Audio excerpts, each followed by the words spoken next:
छांदोग्योपनिषद की 38वीं कक्षा। छांदोग्योपनिषद का 7वां प्रपाठक चल रहा है। पिछली कक्षा में हमने देखा था 7वें प्रपाठक के प्रथम खंड से नारद और सनत कुमार की एक कथा प्रारंभ हुई, उनके बीच में एक संवाद हुआ और उसके माध्यम से हमें कुछ उपदेश दिया जा रहा है, सिखाया जा रहा है।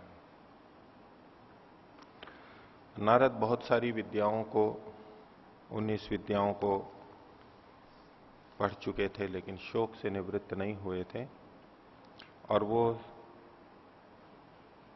और जानने के लिए और समझने के लिए सनत कुमार जी के पास पहुंचे, क्योंकि उनको पता था कि अभी कुछ न कुछ मेरे में कमी है, ज्ञान में कमी है, इसीलिए मैं दुखी हो रहा हूं। और वह जब उन्होंने अपनी सारी विद्याएं बता दी और कहा फिर भी मैं इन सबको पढ़ने के बाद भी शोक से ग्रस्त हो रहा हूं, तो फिर सनत कुमार जी ने उनको उपदेश दिया कि ये तो आपने केवल नाम नाम को पढ़ा है, नाम की भी अपनी उपयोगिता है, पर और कुछ भी होना चाहिए। और उस क्रम में हमने आगे देखा था नारद जी ने जो 19 विद्याएं बताई, उनमें चौथा आथर्वणम चतुर्थम ये था। उसके आगे का जो वचन है इतिहास पुराणम पंचमम वेदानाम वेदम।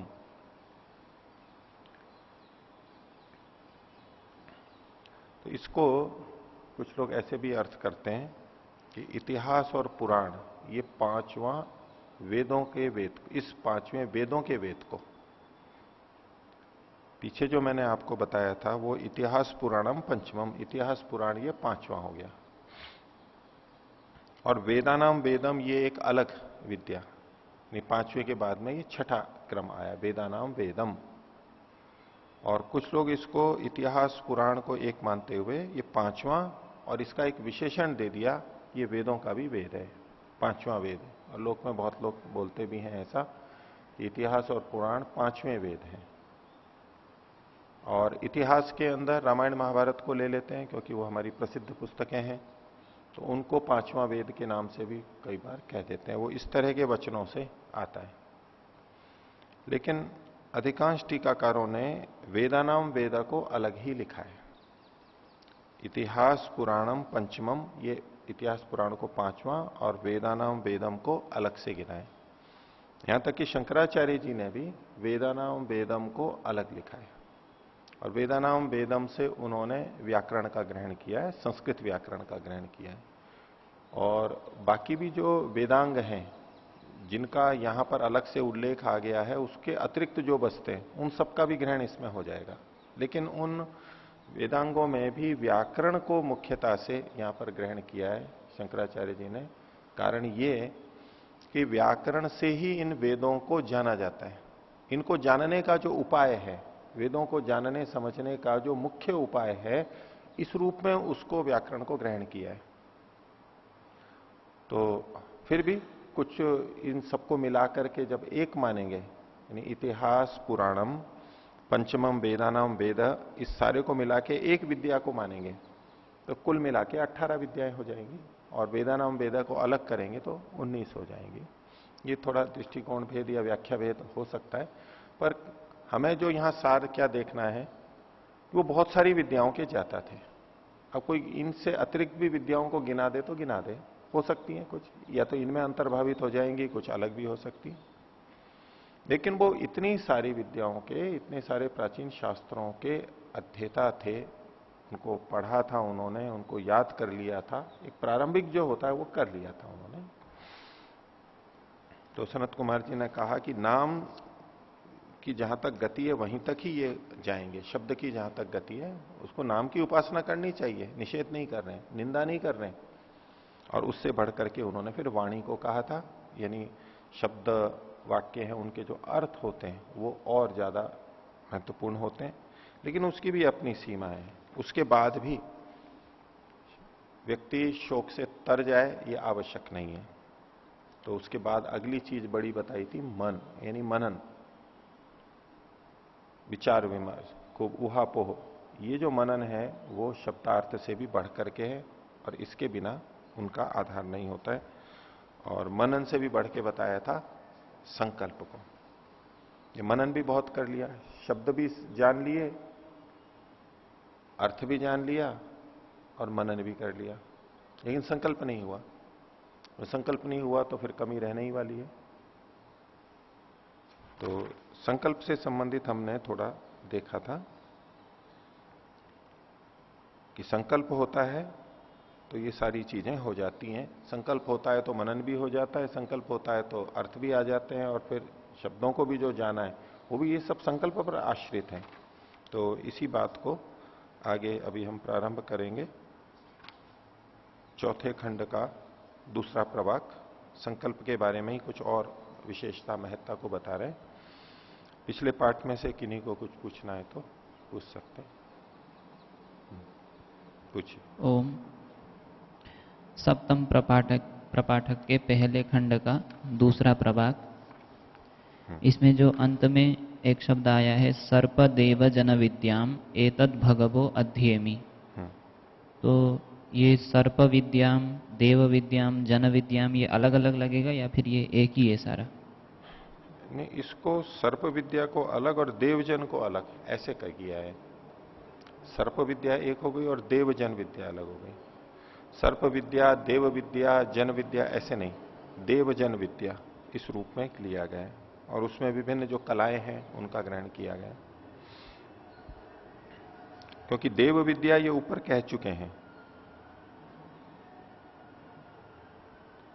एक तो दैवम करके आया था, वो तो आपत विद्या, और देव विद्या को ऊपर कह चुके हैं।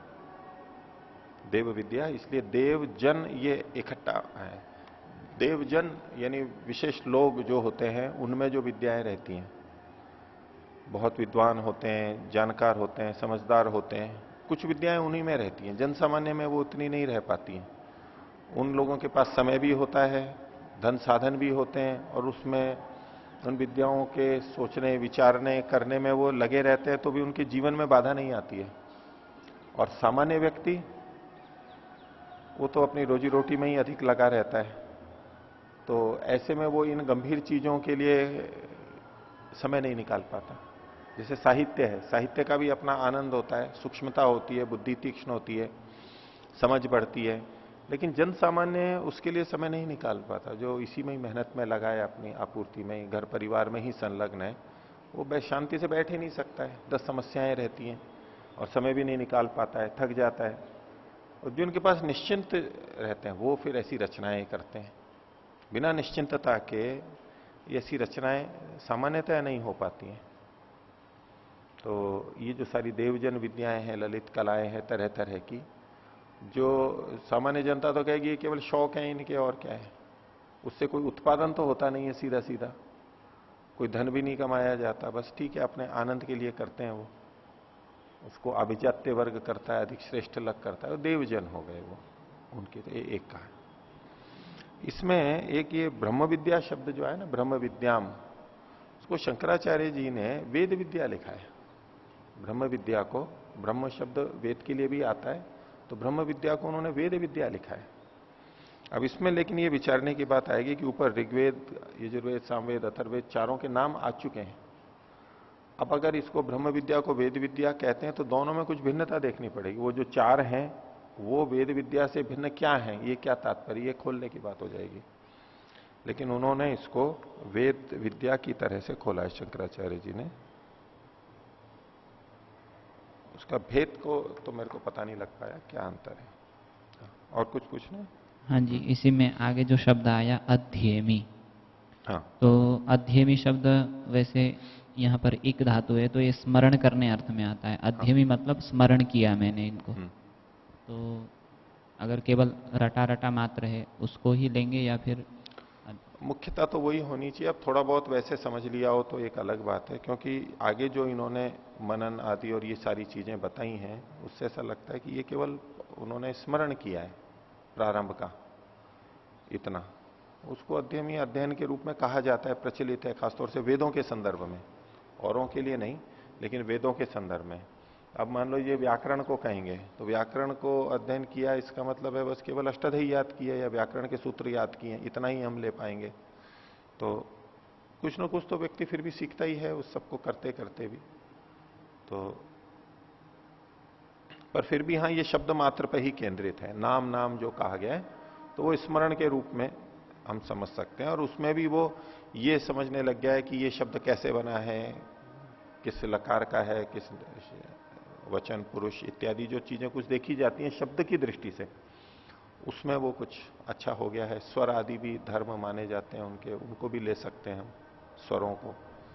तो ऐसे कुछ ले सकते हैं, लेकिन है सीमित ये। हाँ और एक है आचार्य जी, इसमें पितृयम शब्द जो आया है, हाँ वो व्याकरण में पितुर यच्च एक सूत्र है, उससे बनता है। जो पिता से आया हुआ है उसको पितृयम बोलते हैं। हम्म, तो जो पिता पितामह की परंपरा से जो कुल में जो चीजें अथवा जो ज्ञान आता है, हम्म।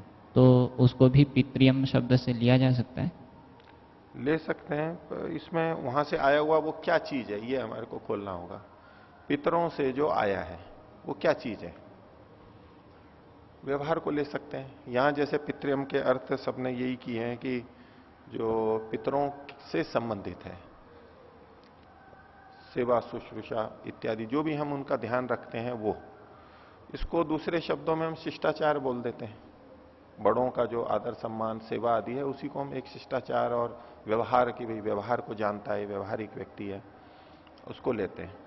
तो ये व्यवहार परंपरा से बहुत कुछ सीखा जाता है।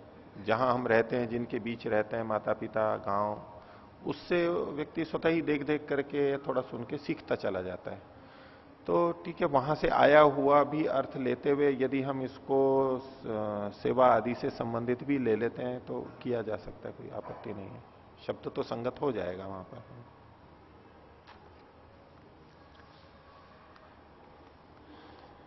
तो हमने क्या क्रम देख लिया, सबसे पहले तो नाम, उसके बाद में वाक, वाक से आगे मन, मनन, मन से आगे संकल्प। तो ये संकल्प कैसा है, उसके लिए अब उसकी विशेषता को बता रहे हैं दूसरा प्रवाक, 7वें प्रपाठक का चौथा खंड और दूसरा प्रवाक। कहते तानी हवा एतानी संकल्पई कायनानी। ये जो अब तक कहे गए हैं, जो भी हमने देखे, नाम, मन, नाम, वाक और मन, ये जो तीन हैं, ये सारे के सारे संकल्प कायनानी, संकल्प पर आश्रित हैं, संकल्प के आधार पर चल रहे हैं। इनका रास्ता वही है। और संकल्पात्मकानी, ये सारे संकल्प रूप ही हैं। अब किसी ने नाम को पढ़ा है, शब्द मात्र को पढ़ा है, वो भी एक संकल्प रूप ही है, बिना संकल्प के कर ही नहीं सकता है। अर्थ को जाना है तो वो भी संकल्प है, मनन किया है वो भी बिना संकल्प के नहीं हो सकता। जैसे कि इन सबके पीछे संकल्प छुपा हुआ है। जिन जिनने इनको किया है संकल्प तो वहां पर है, उसके बिना वो कर नहीं सकता था। बिना संकल्प वाला इन तीनों को ही नहीं कर सकता था। तो वो संकल्प रूप ही है, यानी बिना संकल्प के उनका सोचा ही नहीं जा सकता। संकल्प पे प्रतिष्ठितानी, वो संकल्प पे ही आश्रित है। संकल्प हटा दीजिए तो कोई नाम और ये वेद को स्मरण करना और वो कर ही नहीं सकता है व्यक्ति, क्यों करेगा वो, ये संकल्प पे आश्रित है। यहां पूर्ण विराम। अब संकल्प की महत्ता बता रहे हैं कि संकल्प कहां नहीं है, संकल्प सब जगह पर है। तो सम अक्लिपताम द्यावा पृथ्वी, द्युलोक और पृथ्वी ये जैसे संकल्प वाले हैं, अच्छी तरह संकल्प वाले हैं, एक जगह चल रहे हैं बिल्कुल। उसमें एक तरह से जो संकल्प लिया हुआ होता है वो इधर उधर नहीं देखता है, इधर उधर भटकता नहीं है, वो संकल्प वाला उसी तरफ बढ़ता चला जाता है।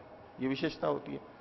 जिसने संकल्प नहीं कर रखा है वो कभी ये और कभी वो, कभी वो कभी वो, प्रयत्न तो करता रहता है लेकिन एक जगह टिका हुआ नहीं रहता है, वो इधर उधर देखता जाता है, अपनी तरफ एक जगह पे कम चलता है, लक्ष्य उसका कम होता है।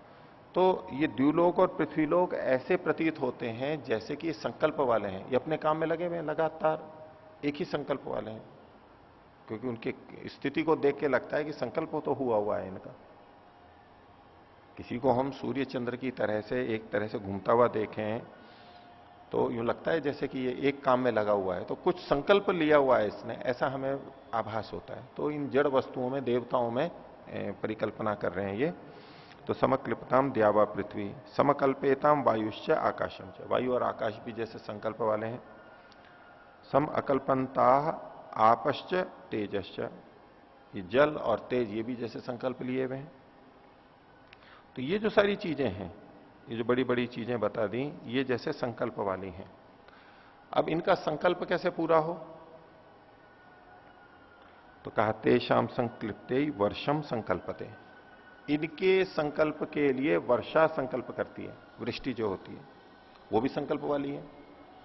तो उनके संकल्प के लिए ये संकल्प करती है का मतलब इस तरह से समझ सकते हैं कि उनकी सार्थकता तब है जब वृष्टि हो।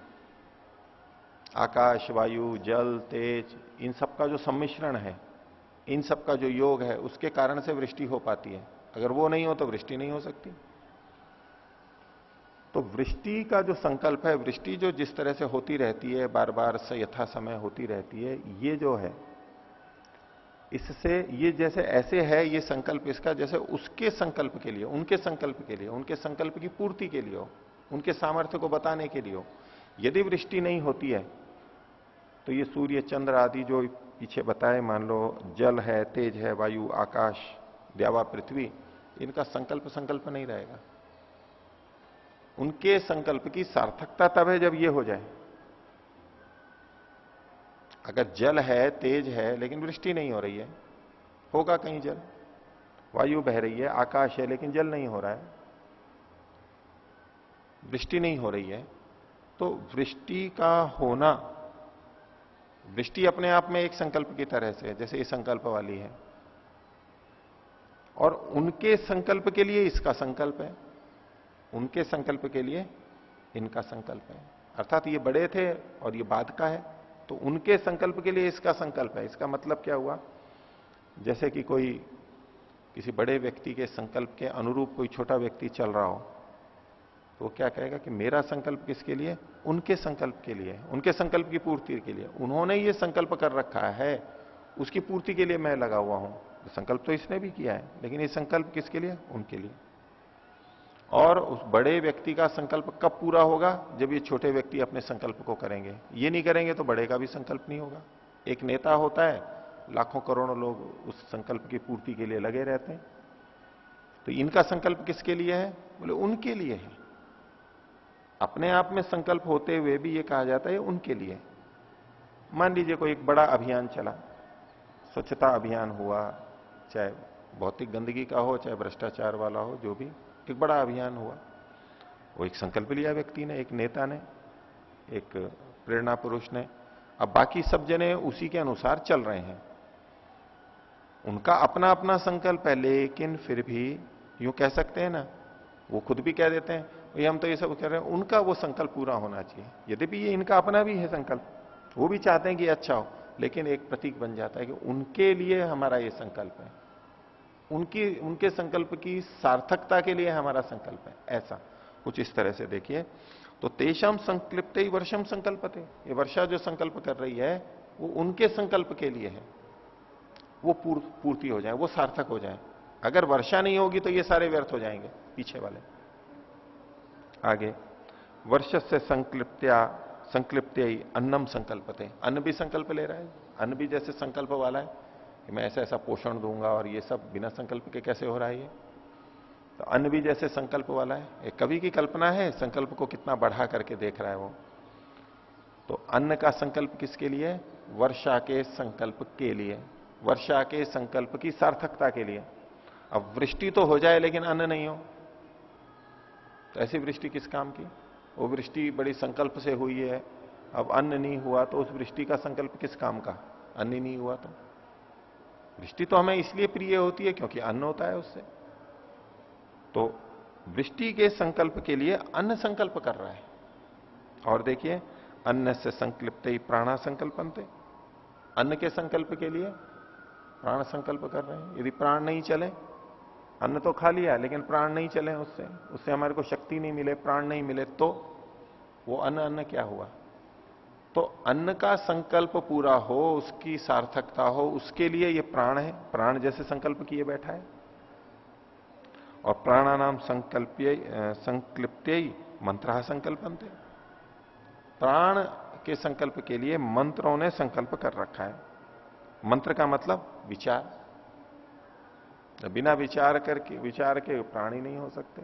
विचार तो होना चाहिए। अगर विचार नहीं है, अन्न आ गया और प्राण आ गया, अन्न खाया प्राण चल रहा है, लेकिन विचार कुछ नहीं है उसमें, तो वो क्या प्राण लेना हुआ उसका, क्या जीवन हुआ उसका? विचार ही नहीं कर पा रहा है कुछ। तो विचार भी, मंत्र भी एक संकल्प की तरह से है। और वो किसके लिए? जैसे कि प्राण का संकल्प पूरा हो जाए, प्राण की सार्थकता हो जाए, इसके लिए वो विचार चल रहा है। आगे कहा मंत्राणाम संकल्प कर्माणी संकल्पन्ते, नहीं कर्म भी जैसे संकल्पमय है। इतने बड़े बड़े कर्म हो रहे हैं दुनिया में, इतने लोग कर रहे हैं, कितने तरह के छोटे बड़े कर्म कर रहे हैं, कर्म ही कर्म हो रहा है। जैसे कि ये भी संकल्प से युक्त है, होए जा रहे हैं कर्म, किए जा रहे हैं कर्म। लेकिन ये किसकी सार्थकता के लिए? मंत्रों की सार्थकता के, विचार की सार्थकता के लिए। विचारों का संकल्प तब समर्थ हो पाएगा, सार्थक हो पाएगा, जब कर्म हो पाएंगे। अब मान लो विचार हैं और कर्म में आ नहीं रहा है कुछ, वो विचार किस काम के? विचार तक आके रुक जाए तो कुछ नहीं होगा। इसलिए कर्म उससे भी ज्यादा महत्वपूर्ण हो गए, उसका आधार हो गए। एक दूसरे से ये जुड़े हुए हैं, इस बात को बड़ी प्रबलता से बताया जा रहा है। सब संकल्प वाले हैं, लेकिन एक का संकल्प दूसरे के संकल्प के लिए, दूसरे का संकल्प तीसरे के संकल्प के लिए, उनको एक दूसरे को पूर्ति कर रहे हैं, तब उसकी सार्थकता है। और उसका भी संकल्प तब सार्थक है जब कोई दूसरा संकल्प, अन्य व्यक्ति संकल्प कर रहा है। परस्पर संबद्धता को बताया जा रहा है। और कर्मणाम संकल्प्य ही लोका संकल्पन्ते, लोक मतलब ये जो जीव है, प्राणी है।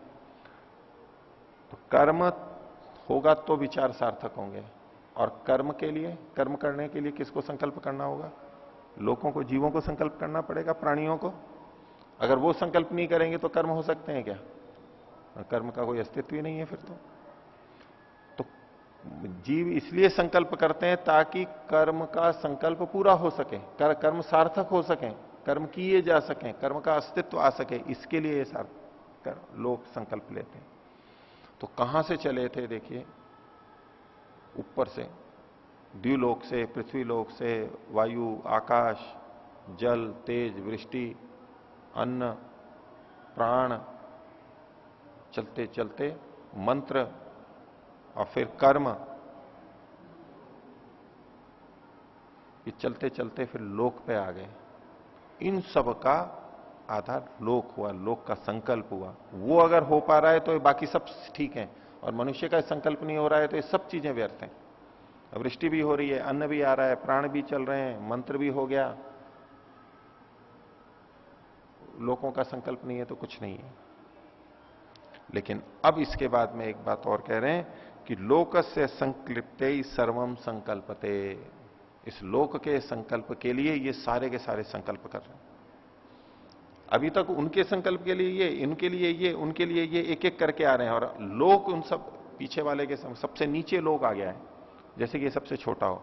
लेकिन दूसरे ढंग से अब क्या कह दिया कि लोक के संकल्प के लिए, लोक के संकल्प की सार्थकता के लिए इन बाकी सारों के संकल्प हैं।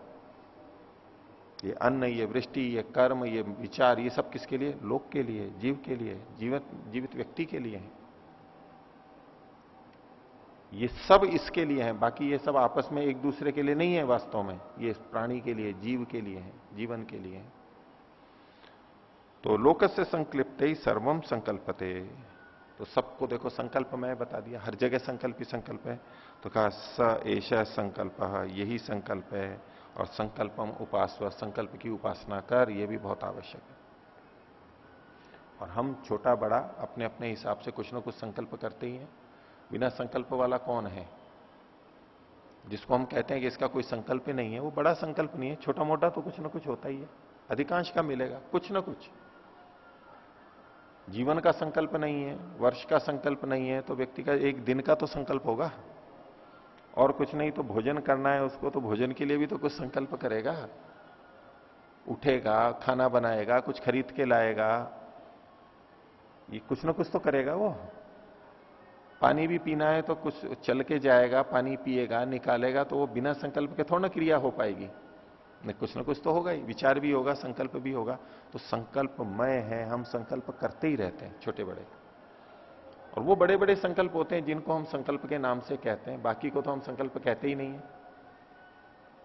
अब कोई व्यक्ति मान लीजिए कक्षा में 1 घंटा बैठा है, सुन रहा है, तो वो बिना संकल्प के बैठा हुआ है, कुछ तो संकल्प है उसका। अब ध्यान से नहीं सुन रहा है, लेकिन फिर भी कुछ ना कुछ तो मानना पड़ेगा, कुछ ना कुछ तो मानना ही पड़ेगा। तो संकल्प से रहित तो कोई भी नहीं है, बिल्कुल शून्य, वो तो फिर कुछ भी नहीं बचेगा। तो ये सब जो है संकल्प का है, जो संकल्प की उपासना कर। अगले प्रवाक में देखिए, तीसरे में, स यह संकल्पम ब्रह्म इति उपासते, जो संकल्प को सबसे बड़ा मानता है। तो संकल्प ही ब्रह्म है, उसके कर लेने पे सब कुछ हो जाता है, उसको कर लिया तो सब कुछ ठीक है, सब कुछ संकल्प में ही विद्यमान है, ऐसा कहा जाता है। कभी लोग ऐसा कहेंगे? नहीं बोलेंगे। प्रेरणा जब देते हैं कभी लोग, प्रवक्ता लोग, तो संकल्प को कितना बड़ा मानते हैं, बिना संकल्प के कुछ भी नहीं है, सब कुछ है। तो ऐसे जो संकल्प को ब्रह्म के रूप में उपासना करता है, सबसे बड़ा है, सबसे महत्वपूर्ण है, तो उसको उतना उतना प्राप्त होता है। क्या प्राप्त होता है? तो क्लिप्तवान वही स लोकान, तो वो जो संकल्प वाला है वो क्लिप्त लोकों को प्राप्त कर लेता है, समर्थ लोकों को प्राप्त कर लेता है। ऐसी स्थितियां जहां संकल्प होता है, सामर्थ्य होता है, वहां वहां को उसको प्राप्त कर लेता है, वो जितना जितना संकल्प है उसके अनुसार। ध्रुवान ध्रुव, वो ध्रुव होता हुआ, संकल्प वाला होता हुआ संकल्प वाले लोगों को प्राप्त कर लेता है, और ध्रुव हुआ, स्थिर हुआ ध्रुवान, ध्रुव लोकों को, ध्रुवान लोकान, लोकान को सब आगे आगे जोड़ते जाएंगे। ध्रुव ध्रुवान, प्रतिष्ठान प्रतिष्ठित, प्रतिष्ठित हुआ, स्थिर हुआ प्रतिष्ठित लोगों को प्राप्त कर लेता है। अव्यथमानन अव्यथमान, परेशान ना होता हुआ, अव्यथ पीड़ित ना होता हुआ, पीड़ित ना होने वाले लोगों को अभिसिद्ध्यति, सिद्ध कर लेता है, प्राप्त कर लेता है। ये जितने हैं इनको लोक के साथ में जोड़ लेंगे, जो द्वितीय विभक्ति वाले हैं। और ध्रुव प्रतिष्ठित प्रतिष्ठित अव्यथमान, ये उस व्यक्ति के लिए आएगा जो संकल्प वाला है, संकल्प वाला है और इन इन गुणों से युक्त है, उनको वो प्राप्त कर लेते हैं। और संकल्प के साथ में ये चीजें जुड़ जाती हैं। संकल्प होता है तो वो दृढ़ता भी तो चाहिए, नहीं तो फिर उसको हम संकल्प ही नहीं कहते विशेष रूप से। ध्रुव होना चाहिए, दृढ़ होना चाहिए, और प्रतिष्ठित होना चाहिए, उसमें टिका हुआ होना चाहिए, और उसको लेता हुआ अव्यथमान होना चाहिए, दुखी नहीं होना चाहिए। जिसको उसने लिया है संकल्प, वो प्रसन्नता से होना चाहिए, पीड़ित नहीं होना चाहिए, नहीं तो वो संकल्प उसका शिथिल हो जाएगा, ढीला हो जाएगा। तो जब ऐसा करता है तो इसी स्थितियों को, इन गुणों को व्यापक रूप से प्राप्त कर लेता है। आगे, यावत संकल्प से गतम, जहां तक संकल्प की गति है, पहुंच है, तत्र से यथा कामचारो भवती, वहां वहां वो स्वेच्छापूर्वक जितना जाना है उतना आगे बढ़ जाता है, वो उसको प्राप्त हो जाती हैं चीजें। और जब ये कहा, इसलिए यह संकल्पम ब्रह्म इति उपासते। तो नारद जी फिर सनत कुमार जी से पूछते हैं, अस्ति भगवत संकल्पात भूय इति, क्या संकल्प से भी बढ़ के कोई है? तो बोले हाँ, संकल्पात वाव भूयो अस्ति थी, उससे भी बढ़ के। बोले बताइए मेरे को। अब संकल्प से बढ़ के क्या बताएंगे? अब हम अपने ढंग से परिकल्पना करें तो हम पता नहीं कहां कहां जाएंगे। सब अलग अलग कर सकता है कि इससे बड़ा ये, इससे बड़ा ये, इससे बड़ा ये, पर इन्होंने जो दिया है वो देखते हैं। तो 5वें खंड में इन्होंने कहा, चित्तम वाव संकल्पात भूयः, चित्त संकल्प से भी ऊंचा है। ये चित्त क्या है? पीछे मन आया था, मन से हमने मनन लिया था। ये चित्त जो है वो जानने के अर्थ में, समझदारी के अर्थ में, समझदारी के अर्थ में है, अनुभूति के, अनुभव के अर्थ में है। और उसका तात्पर्य ये होता है कि जो परिस्थिति आई है, उस परिस्थिति में मुझे ये करना चाहिए, ऐसे करना चाहिए, इससे पहले ऐसा हुआ था, आगे ऐसा होगा, ये करने से आगे ये समस्या नहीं आएगी, पहले ये समस्या आई थी, ऐसा करूंगा तो। ये जो विवेचना है, ये समझ पूर्वक, जिसको हम युक्ति वाला कहें या काल को जानने वाला कहें, समय को पहचानने वाला, जिसको कहते हैं भाई इसकी ये वक्त की नजाकत को समझ रहा है, ये समझता है। वक्त मतलब समय, नजाकत मतलब उसकी सूक्ष्मता को या महत्ता को, कि कितनी महत्वपूर्ण बात है ये समय, ये परिस्थिति ऐसी, और यहां देखो यही करना है। अब ये सीधे सीधे कहीं पढ़ा हुआ नहीं होता है हमारा, ऐसी ऐसी परिस्थितियां आ जाती हैं कि वहां क्या करना है वो व्यक्ति को एक अलग समझ होती है। बहुत सारी परिस्थितियां हम पढ़ चुके होते हैं, ऐसे में ये करना चाहिए, ऐसे में ये करना चाहिए, लेकिन जितना भी हमने पढ़ा हो फिर भी कोई ऐसी स्थितियां आ जाती हैं। सैनिक को कितना ही समझा लें, लेकिन फिर भी कुछ ऐसी स्थितियां आ जाती, ज्यों की तो कभी बताई नहीं जाती, एक प्रतीकात्मक बताया जाता है। अब वहां वो जो उसका निर्णय होता है, ये जो समझ है, उसको यहां पर चित्त का है। बोले ये संकल्प से भी बड़ी है। किसी ने संकल्प तो कर लिया कि ये करूंगा, लेकिन स्थिति परिस्थिति काल को उसने देखा नहीं वहां पर, और अपने संकल्प से चला गया, हानि हो जाएगी। नहीं, मैंने तो संकल्प कर रखा है, मैं संकल्प कर रखा है कि मैं चलता चलूंगा, रुकूंगा नहीं, इतने घंटे तक चलता रहूंगा, ये कार्य करता रहूंगा और कुछ नहीं करूंगा। अब उस संकल्प में उसके आसपास का कोई व्यक्ति दुर्घटनाग्रस्त हो गया, अब क्या करेगा वो? संकल्प को रखेगा? नहीं, मैंने तो वो संकल्प ले रखा है और संकल्प सबसे बड़ा है, संकल्प को तो तोड़ना नहीं है। अब जो किसी स्थिति आ गई है, क्या करेगा वो?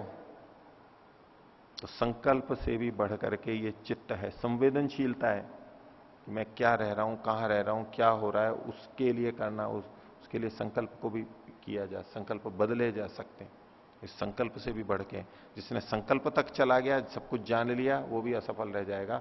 ये चित्त, संवेदनशीलता, समय, देश, काल, परिस्थिति के अनुसार निर्णय करना और फिर उस तरह से कुछ चलना, अपने को अनुकूलन में लाना, अनुकूल करना, सामंजस्य करना, उचित जो है, ये उससे भी बढ़ करके इसको चित्त शब्द से कहा है यहां पर। और ये तब होता है जब व्यक्ति अनुभव करता है कि ये हो रहा है, आसपास में देखता है। नहीं तो संकल्प वाला केवल आंख बंद करके चला जा रहा है एक ही तरफ, कुछ नहीं सोचना है। तो संकल्प कर लिया, जब तक संकल्प पूरा नहीं होगा मैं सुनूंगा भी नहीं किसी की, देखूंगा भी नहीं, कुछ नहीं करूंगा।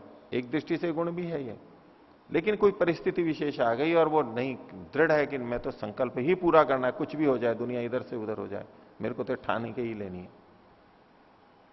मैंने संकल्प किया है कि दिल्ली पहुंच के ही दम लूंगा। अब दिल्ली में जिनसे मिलना था वो रास्ते में ही मिल गए।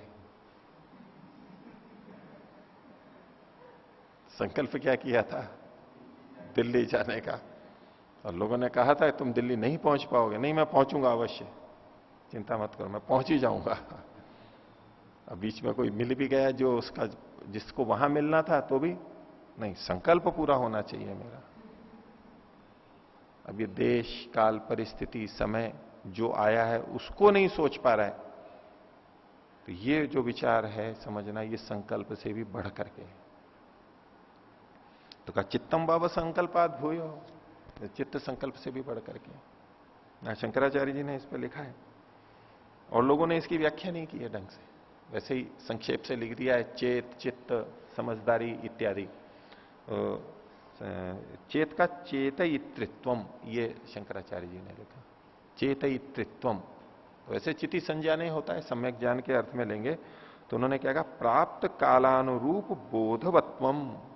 प्राप्त कालानुरूप बोधवत्वम, जो प्राप्त काल है, जो काल प्राप्त आया है, समय आ गया है, कोई विशेष स्थिति आ गई है, उसके अनुरूप ज्ञान आ जाना, समझ आ जाना, ये चेत। प्राप्त कालानुरूप बोधवत्वम, ये एक समझ विशेष प्रकार की है। परिस्थिति, समय ऐसा आ गया। दूसरे के लिए आगे दूसरा और इन्होंने इसको खोला है, अतीत अनागत विषय प्रयोजन निरूपण सामर्थ्यम। अतीत और अनागत के विषय के प्रयोजन के निरूपण की सामर्थ्य होनी चाहिए। वो इससे ये भूत में ऐसा हो जाएगा, ऐसा होगा, ये सब देखभाल करके, आगा पीछा सोच करके फिर कुछ करना, ये चित्त है, ये संवेदनशीलता, ये समझदारी है। अभी कुछ दे रखा है, बस तात्कालिक वर्तमान को देख करके ही कुछ कर बैठना, ऐसा नहीं। आगा पीछा सारा सोचता है वो, भूत भविष्य दूर तक की सोचता है, पीछे की सोचता है, उसके प्रभावों को सोचता है। ये जो एक योग्यता है उसको चित्त के रूप में उन्होंने प्रस्तुत किया। तो चित्तम भाव संकल्पात भूया, ये संकल्प से भी बढ़ करके है। यदा वही चेतयते अथा संकल्पयते, जब वो समझदारी से सोचता है तब वो संकल्प कर पाता है। यदि किसी ने ढंग से नहीं सोचा है तो उसका संकल्प उतना ही शिथिल होगा, ढीला होगा और अच्छा नहीं होगा। तो पहले आगा पीछा देखता है। संकल्प यूं ही थोड़ा ना कर लेता है कोई व्यक्ति। 1 साल के लिए संकल्प कर लिया, जीवन भर के लिए संकल्प कर लिया, ऐसे ही थोड़ा ना कर लेता है। और संकल्प यानी वास्तविक संकल्प तब होता है जब वो समझदारी से करता है। तो इसलिए इन्होंने कहा यदा वही चेतयते अथा संकल्पयते। और जो ढीला मिला बिना विचारे भी संकल्प करते हैं, वो भी थोड़ा तो विचार करते हैं, कुछ ना कुछ तो करते हैं। बिना उसके या विचार केवल यूं ही सामान्य मनन नहीं है, आगा पीछा सोच के समझदारी से जो होता है तब फिर वो संकल्प लेते हैं। अथा मनस्यति, और जब संकल्प लेता है तभी फिर वो मनन करता है उस विषय में और विस्तार से। अथा वाचम ई रही थी, फिर वाणी को बोलता है, अर्थ को जानता है, बोलता है। तामु नामनी नामनी ई रही थी, और फिर वो नाम से को उच्चारित करता है। यानी पीछे के जो सारे आए थे वो तब हो पाते हैं जब ये चित्त होता है। नामनी मंत्रा एकम भवंती मंत्रेशु कर्माणि, और इस नाम में ही ये सारे मंत्र एक होते हैं, इकट्ठे होते हैं। और मंत्रेशु कर्माणि, और मंत्रों में कर्म भी होते हैं। बहुत सारे मंत्रों को मिला के एक एक कर्म किया जाता है, उस दृष्टि से कर्मकांड की दृष्टि से। आगे तानी हवा एतानी चित्तई कायनानी, भाषा सारी वही है, शब्द केवल बदला है। जैसे संकल्प के लिए कहा था कि संकल्प बाकी सबका आश्रय है, अब यहां पर इस चित्त को बाकी सबका आश्रय कह रहे हैं। तानी हवा एमान एतानी चित्तई कायनानी चित्तात्मानी चित्ते प्रतिष्ठितानी तस्मात यद्यपि, इसलिए जो भी कोई भी बहुविध अचित्तो भवती, बहुत जानने वाला, जाना तो बहुत कुछ है उसने, यानी अब तक का सारा कर लिया उसने, शब्दार्थ भी देख लिया, मनन भी कर लिया और खूब अच्छा जानने वाला है। यद तस्मात यद्यपि बहुविध, जो बहुत कुछ जानने वाला है वो भी अचित्तो भवती, यदि समझदार नहीं है, समय के अनुसार निर्णय नहीं ले सकता है, समझ नहीं है उसकी, तो नायम अस्ति इति एव एनम आहु, लोग उसको क्या कहते हैं, ये कुछ भी नहीं है, नास्ति अमित, ये है ही नहीं। है ही नहीं मतलब कुछ भी नहीं है। अब यूं कितना भी जानता है वो, दुनिया भर के शास्त्र पढ़ लिए, दुनिया भर घूम लिया, सब कुछ डिग्रियां ले ली, उपाधियां ले ली, लेकिन किस काल परिस्थिति में क्या करना है ये अगर वो नहीं जानता है, ये समझ उसको नहीं है, तो बोले कुछ भी नहीं है, ये व्यर्थ है सारा उसका, वो सारा व्यर्थ हो जाता है। और गांव कस्बों में ऐसा होता है कई बार, बड़ी बड़ी उपाधि वाले जो कहते हैं कि ये पढ़ा है, लेकिन समय आने पे वो सूझ नहीं पाता करें क्या। और वैसे कोई अनपढ़ भी होता है वो भी कर लेता है वहां पर, उसकी ये क्षमता अधिक होती है। तो लोग जो कुछ नहीं कर पाए, समय आने पर उसका ज्ञान धरा का धरा रह गया, काम ही नहीं आ रहा है उसका, संगति पूर्वक कुछ कर नहीं पा रहा है, नास्ति, ये नहीं है, कुछ भी नहीं है, ये इसका होना ना होना बेकार है, विद्वान के रूप में है लेकिन ये कर नहीं पा रहा है। तो नायम अस्ति इति एव एनम आहु, लोग उसको यही कहते हैं। आगे यद अयम वेद यदवा अयम विद्वान न इत्थम अचित्तः स्यात्, अगर ये इसने जाना होता, अगर ये अभी जान रहा होता तो न इत्थम अचित्तः स्यात्, इस प्रकार से समझदारी से रहित नहीं होता। ये तर्क उनका आएगा। अगर इसने जाना था तो ये स्थिति नहीं आ सकती जो ये यहां असमंजस में, ये निर्णय ही नहीं कर पा रहा है या गलत निर्णय, इसको सूझबूझ ही नहीं है। अगर इसने जाना होता तो सूझबूझ होती उसकी, उसका उचित परिणाम आना ही चाहिए। सूझबूझ नहीं है तो उसने जाना नहीं है, और जान भी नहीं रहा है, अभी जाना होगा लेकिन अभी भी नहीं जान रहा है, क्योंकि वो यहां पर ठीक निर्णय ही नहीं ले पा रहा है। तो अगर इसने, यदि अयम वेद, ये लिट लकार का, यदि उसने जाना होगा कभी, यद्वा अयम विद्वान या लट लकार का ये क्षत्रिय का, अभी जान रहा है ये अभी वर्तमान में, तो न इत्थम अचित्त स्यात्, इस प्रकार से अचित्त नहीं हो सकता था। काल परिस्थिति के अनुसार समझ ही नहीं आ रही है, तो ऐसे में फिर कहते हैं पढ़ा लिखा मूर्ख है। कुछ नहीं है, पढ़ा लिखा व्यर्थ है इसका। क्या किस काम का तुम्हारा पढ़ा लिखा? बड़े बुजुर्ग नए युवकों को कह देते हैं एकदम से, बड़ी बड़ी डिग्रीधारियों को, बड़े बड़े अधिकारियों को बोल देते। ऐसा ठीक बात है। और इसके विपरीत कह रहे हैं इति अथ यदि अल्पवित चित्तवान भवति, कोई कम जानता है, अल्पवित कम जानता है, उपाधियां कम है, शास्त्र कम पढ़े हैं, लेकिन चित्तवान भवति, ये समझदारी है जिसको काल के अनुरूप क्या यहां करना चाहिए, उसको जो जानता है, अल्पवित चित्तवान भवति तस्मै एव उत शुश्रूषन्ते, उसको ही लोग सुनना चाहते हैं। क्योंकि कसौटी तो वो है, ये जो परिस्थिति आई है यहां आप कैसा व्यवहार कर रहे हो, यह कसौटी है। तो लोग उसको सुनना चाहते हैं, उसको जाना, ये इसने क्या किया यहां पर, इस परिस्थिति में क्या किया। और इसलिए कई बार जो आजकल एमबीए वगैरह होते हैं बड़े बड़े, वहां पर ऐसे ऐसे व्यक्तियों को बुलाते हैं जिन्होंने एमबीए नहीं कर रखा है, उनको बुला के उनसे सुनते हैं, उनका ऐसा अनुभव होता है इसने इस परिस्थिति में ऐसा किया, ये किया। सेना में किसी ने बहुत शूरवीरता की परिस्थिति में, क्षेत्र में, रण में, तो बड़े बड़े अधिकारी उनको सुनते हैं, आखिर इसने क्या किया है, इसने कैसे किया ये सारा। ऐसे जो क्षेत्र में किस परिस्थिति में ठीक निर्णय लेता है उसको लोग सुनते हैं, भले ही वो कम पढ़ा लिखा हो। तो ये चेत है, तो ये जो चेत है ये संकल्प से बड़ा है, मनन से बड़ा है, ज्ञान से बड़ा है, पीछे जो सारा आया शब्दों के अर्थ ज्ञान, उस सबसे ये बड़ा है। तो तस्मै एव उत शुश्रूषन्ते, लोग उसी को सुनना चाहते हैं, इसलिए अब उसकी प्रशंसा कर रहे हैं। चित्तम ही एव एशाम एकायनम, वही इनका एक आधार है सबका। चित्तम आत्मा, चित्त ही आत्मा है। जैसे पीछे मन को आत्मा कहा था, तो चित्तम आत्मा, चित्तम प्रतिष्ठा, और चित्तम उपासवा, इसकी उपासना कर। उपासना की तरह से इसको गंभीरता से लेना है, जैसे उपासना को गंभीरता से लेते हैं। सबकी उपासना कह रहे हैं, सबको गंभीरता से लेना है। ये भी एक गंभीर चीज है जीवन के लिए, उन्नति के लिए। और आगे इसकी प्रशंसा उसी प्रकार से है जैसे पीछे औरों की बताई। सयश चित्तम ब्रह्म इति उपासते, जो इस चित्त को ही ब्रह्म मान करके उपासना करता है, इसी के लिए लगा रहता है। तो चित्तान वही स लोकान ध्रुवान ध्रुव, तो वो चित्त जो इस तरह की समझदारी वाले लोक हैं, स्थितियां, उनको प्राप्त कर लेता है। और ध्रुव होता हुआ ध्रुवों को, लोकों को प्राप्त करता है। प्रतिष्ठित होता हुआ प्रतिष्ठितों को प्राप्त करता है। दुखी न होता हुआ दुखी रहित स्थितियों को प्राप्त कर लेता है। और जहां तक चित्त की गति है वहां तक इसका यथा कामचार होता है, अव्याहत गति से जाता है, वहां पर विचरण करता है। तो जो ब्रह्म की उपासना चित्त के रूप में करता है, इस समझदारी के रूप में करता है। नारद जी ने फिर उसको कहा, पूछा ये अंतिम आ गया है या कुछ और भी है? तो अस्ति भगवान चित्ताद भूया थी, इससे भी बढ़कर के कोई चीज है क्या?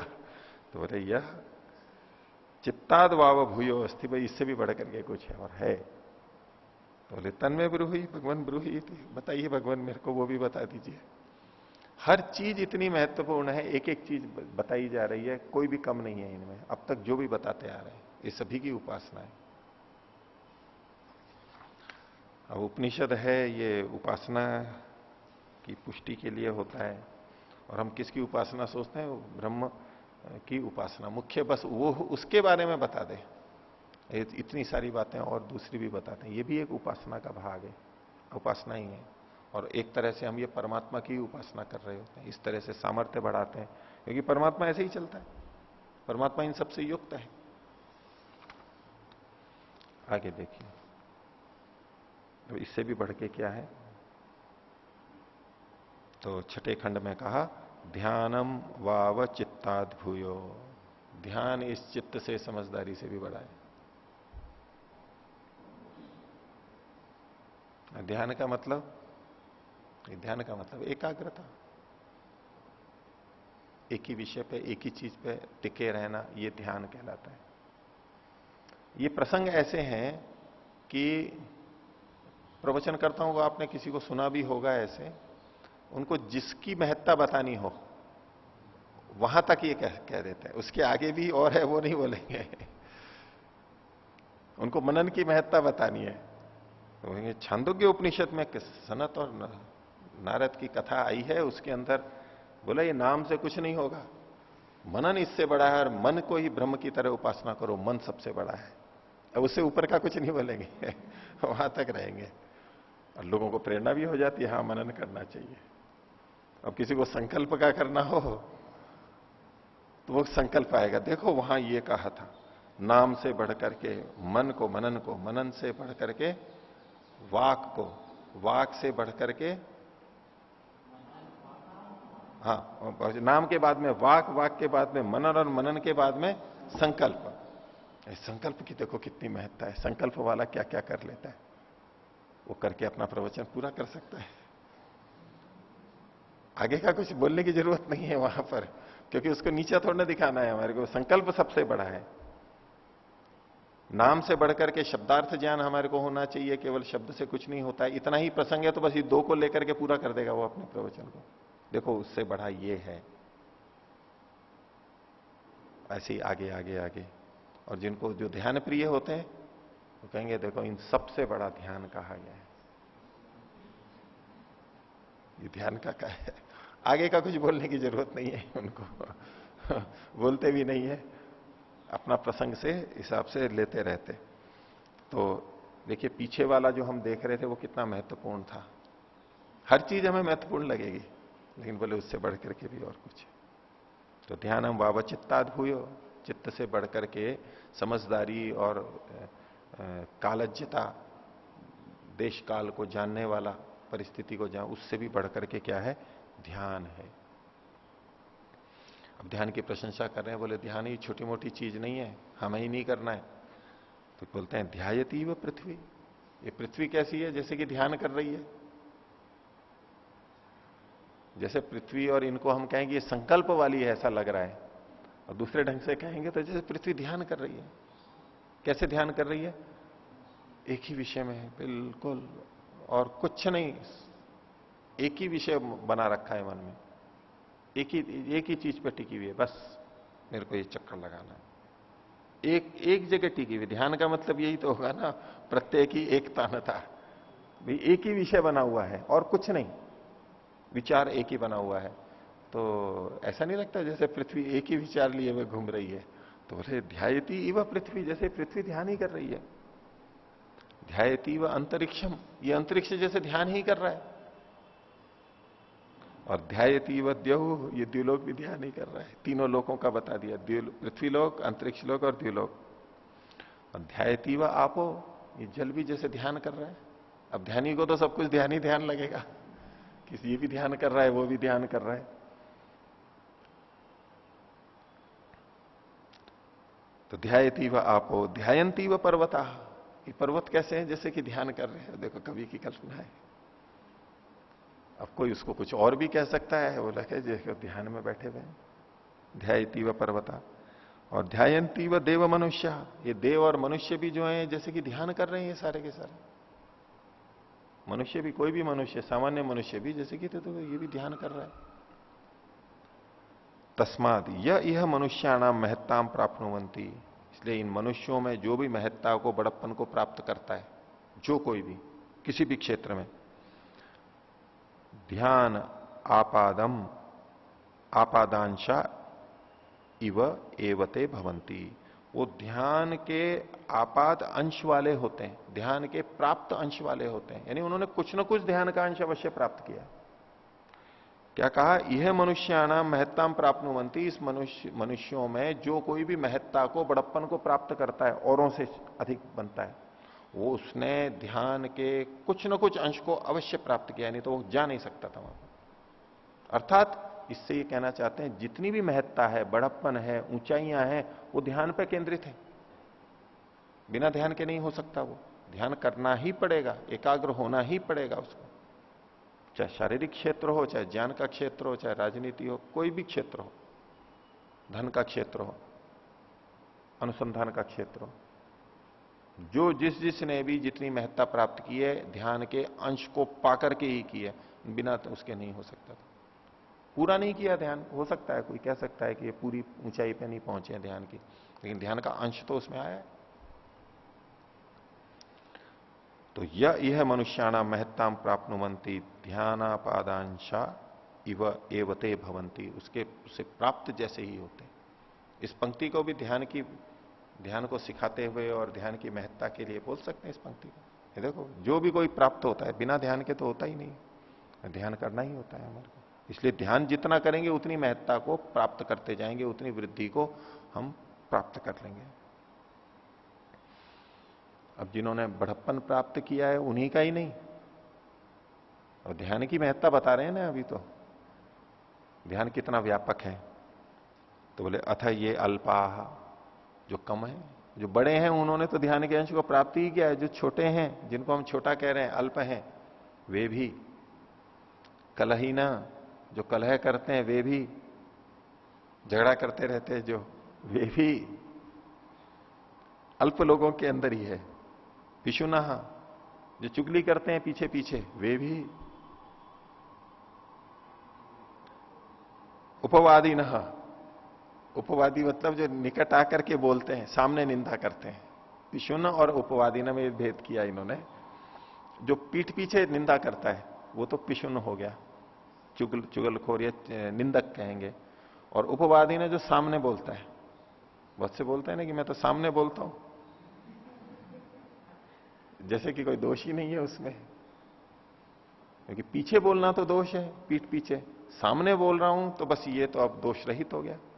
अब चाहे भले ही गलत बोल रहा हूं, गलत बोलता गलत बोलता हुआ वो क्या बोलता है, मैं सामने बोलता हूं, मैं पीठ पीछे नहीं बोलता हूं। अब वो अपनी प्रशंसा ही तो कर रहा है, पर अच्छा गुण वाला बता रहे हैं भी ठीक है, सामने बोल रहे हो, इतने अंश में अच्छा है कि पीठ पीछे बोलने की बजाय सामने बोल रहे हो, इतना अंश तो अच्छा है। लेकिन इससे जो भी वो बोल रहा है वो सब सत्य तो सिद्ध नहीं हो जाता, वो अच्छा तो सिद्ध नहीं हो जाता। अब मान लो वो गलत बोल रहा है, सामने बोल रहा है लेकिन गलत बोल रहा है, तो उतना तो दोष माना ही जाएगा, वो भी बहुत बड़ा दोष है। आप सामने बोल रहे हो लेकिन गलत बोल रहे हो, बल्कि इसको दूसरे ढंग से कहें कि जो उसको गलत मान रहा है नहीं गलत, लेकिन गलत मान रहा है, उसके पीछे पीछे बोल रहा है, वो फिर भी थोड़ा सा दब करके बोल रहा है, क्योंकि वो उतना धृष्ट नहीं है। धृष्ट मतलब ढीठ नहीं है, उतना उद्धत नहीं है इतना, वो कम से कम पीछे बोलते। एक जो पीछे बोलता है, सामने हिम्मत नहीं होती ना, ये कहते हैं ना कि मेरे सामने नहीं बोल सकता, वो पीछे कुछ भी बोल सकते हैं, लेकिन सामने तो शर्म थोड़ी शर्म रखता है वो। अब इसको प्रशंसा के रूप में देखो दूसरे ढंग से, और ये तो मेरे सामने बोल देता है पीछे की तो छोड़ो, सामने बोल देता है ये तो, यानी मेरा इतना भी लिहाज नहीं करता है ये। तो दोनों में से कौन सा अच्छा हुआ? इस दृष्टि से, जब हम इस दृष्टि से बोलते हैं तो कौन सा अच्छा हुआ? पीछे हुआ। कम से कम थोड़ी बड़प्पन की नाक, थोड़ी नाक तो रखता है, लिहाज तो रखता है सामने का, इतना तो ठीक है वो। अब उसकी हम गुण को देख रहे हैं, इस दृष्टि से मैं कह रहा हूं कि जो सामने बोल रहा है वो ढीठ हो जाता है, कोई शर्म लिहाज नहीं है उसको, सामने ही बोल देता है, मुंह पे जवाब दे देता है। जैसे मान लो माता पिता या गुरुजन का कि मेरे सामने बोल देता है, बीड़ी पीता है पर मेरे सामने बीड़ी पी रहा है अब ये और बड़ी बात होगी, दोष हो गया। पीछे पीता हो तो वो थोड़ा पता है पिता को भी कि भाई बेटा बीड़ी पीता है, शराब पीता है, पर फिर भी बोले तो मेरे सामने पीने लग गया तो वो एक अलग ढंग से है। तो पिशुना जो पीठ पीछे निंदा करता है, और जो उपवादी है जो सामने करता है, कैसा भी हो, अल्प वाले में आप चाहे इसको अच्छे ढंग से, दोनों में से कभी पीछे वाले को अच्छा कह दो, कोई सामने वाले को, लेकिन जो सामने कहता है वो तो अपने को अच्छा ही प्रस्तुत करता है ना, जब कहता है कि मैं सामने बोलता हूं। तो उपवादी न ते अथ ये प्रभवो, ये एक दूसरा भाग बताया। पहले जो उन्होंने कहा था यह मनुष्याणाम महत्ताम प्राप्नुवंती, जो भी महत्ता को प्राप्त करते हैं, यह अल्पता को बताया। फिर आगे कहा अथ ये प्रभव, और जो प्रभव हैं, प्रभु हैं, विशेष सामर्थ्य से युक्त हैं अलग अलग चीजों में, वे सब, यानी किसी को नहीं छोड़ा ना, नीचे ऊपर मध्यम सबको। ध्यान पादांशा इव एवते भवंती, ध्यान के अपाद अंश वाले, ध्यान के प्राप्त अंश वाले ही वो होते हैं। कुछ ना कुछ तो उन्होंने किया ही है। अब निंदा करना भी तो एक कला है ना, नहीं, निंदा करना भी बहुत कला होती है। और कोई निंदा भी कर दी और निंदा नहीं हुई, ऐसी निंदा कर देते हैं कई जने, वो खुद निंदित हो जाता है। वो क्या निंदक हुआ? वो निंदा करने वाला, नहीं तो निंदा करने वाले की भी तो निंदा हो जाती है ना। और वो ऐसे निंदा करता है कि वो अपनी निंदा नहीं होने देता। वो जिसकी निंदा करनी है अपने को बचा करके करता है पूरा। वो तो कुशल है निंदा करने में। नहीं तो उन्हें गया था दूसरे की निंदा करने, वो खुद की निंदा हो गई, उसके खुद अपमानित हो गया। उनको उनको निंदा करना ही नहीं आता। तो जो निंदा कर रहा है मतलब अच्छे ढंग से निंदा कर रहा है, वो भी तो कुछ ध्यान कर रहा है। कुछ सोच समझ के, क्या ध्यान करके, एकाग्र होके कर रहा है, एक एक शब्द बड़े ध्यान से बोल रहा है वो। निंदा की है, कल ने कोई बात आ गई तो ऐसी भाषा का प्रयोग करेगा कि वो अपने को बिल्कुल सुरक्षित रखेगा। वो है निंदक, समझता है, वो ध्यान वाला है। ऐसा नहीं जो ऐसी निंदा कर दे कि खुद ही फंस जाए, फिर लोग कहें आपने तो ये कहा था। वो खुद ही फंस जाता है। वो निंदक उतना अच्छा नहीं, उसका उतना ध्यान नहीं है। वो जिस अर्थ को देना चाहता है निंदा करने वाला, जिस निंदा को करना चाहता है वो अर्थ भी चला जाएगा, और ऐसे शब्द बोलेगा, ऐसे वाक्य बोलेगा कि बाद में कोई उसको पकड़ भी नहीं सके। बात आएगी तो बोले मैंने तो ये कहा था।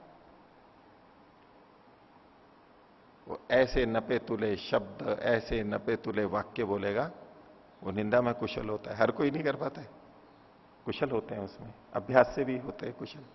एकदम नहीं हो पाते। बुद्धि भी अच्छी होनी चाहिए और अभ्यास भी होना चाहिए, तब वो कुशलता आती है। वो बिना ध्यान के कहां से आएगी? और ऐसे ही सामने बोलने वाला है, एक सामने बोलता है, वो सामने बोलते ही तो झगड़ा हो जाए एकदम, दूसरे के दोष भी बोल रहा है और एकदम झगड़ा हो जाए। एक वो इतने अच्छे ढंग से बोलता है उसको सुसंस्कारित करके कि पूरी निंदा भी कर देगा और शिष्ट का शिष्ट भी बना रहेगा। सभा के बीच में भी बोलना है या सामने भी बोलना है तो दूसरा ये नहीं कह सकता कि आप देखो क्या बोल रहे हो, किन शब्दों का प्रयोग कर रहे हो, क्या बोल रहे हो, अशिष्ट हो। तो ऐसे करेगा और निंदा पूरी कर देगा। समझने वाला समझ जाएगा कि ये मेरे लिए क्या कह रहा है, क्या कर रहा है। तो इसमें भी जो कुशलता होती है वो ऐसे ही तो नहीं ये प्राप्त होती, योग्यता, क्षमता, ध्यान वाला उसमें। कोई भी किसी भी क्षेत्र में बढ़ा हो, चाहे निंदा करने में बढ़ा हुआ हो, अच्छा प्रशंसा करने में बढ़ा हुआ हो, कहीं भी कुछ अच्छी स्थिति में है तो बिना ध्यान को के अंश को प्राप्त किए वो वैसा पहुंच नहीं सकता, नहीं तो त्रुटियां होंगी। ध्यान की इतनी महत्ता है, ये सबसे बढ़ करके। तो ध्यानम उपास्य है, इसलिए ध्यान की उपासना करो। और उसी तरह से आगे कहा, स यो ध्यानम ब्रह्म इति उपासते, जो इस ध्यान को ही ब्रह्म मान करके उपासना करता है। ध्यान ही सबसे बड़ा है, एकाग्रता ही सबसे बड़ी है। तो ध्यान की पहुंच जहां तक होती है वहां तक उसका कामचार हो जाता है, उतने कार्य बड़ी आसानी से कर लेता है। और फिर उसको नारद ने पूछा कि ध्यान से भी बढ़ के कुछ है क्या? अरे हाँ और भी बड़ा है। तो बोले भगवान बताइए वो भी मेरे को। अब इसकी तो पिपासा बढ़ती जा रही है। जब लग रहा है कि यहां कुछ मिल रहा है तो वो तो और ज्यादा और ज्यादा और ज्यादा। तो ठीक है, इतना रखते हैं छठे खंड तक। प्रणव